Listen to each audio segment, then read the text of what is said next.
நாமே உதவியற்றவர்களாக இருக்கோம்னு சொல்லி நம்ம கலங்கி கொண்டிருக்கிறோம். நம்மை பிரகாசிப்பிக்கிற தேவனாய் இருக்கிறேன் வாழ்களை சந்திக்கிறோம். அநேக இடங்களிலே நம்முடைய ஸ்தானத்திலிருந்து நம்மை தாழ்த்துகிறதற்கு அநேகர் அங்கே முயற்சி செய்கிறார்கள். நம்மை அழிப்பதற்கும் நம்மை அங்கே மேன்மையாகாமல் தடுப்பதற்கும் அநேகருடைய அண்டர் கிரவுண்ட் டீலிங்ஸ் நிறையா இருக்குது. அதனாலதான் நம்முடைய தேவனாகிய கர்த்தர் இந்த சாத்தானுடைய கிரியைகளுக்கு எதிராக இருந்து நம்மை அவருடைய வார்த்தையினாலே திடப்படுத்தி ஆசீர்வதிக்க போகிறார்.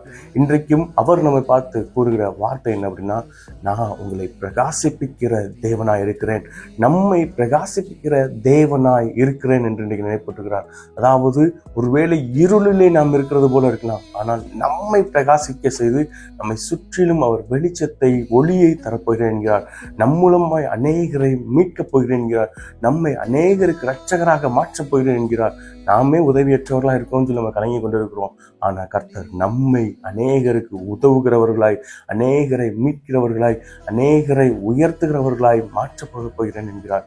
இன்றைய நாளிலே அவருடைய வார்த்தையை விசுவாசிக்கிறவர்களாய் தேவன் நிச்சயமாக நம்மை பிரகாசிப்பிக்க பண்ண போகிறார், நம்மை உயர்த்தப் போகிறார், நம் மூலமாய் அநேகரை மேன்மையாக வைக்கப் போகிறார் என்பதை உணர்ந்தவர்களை இந்த நாளை துவங்குவோம், ஜெபம் செய்வோம்.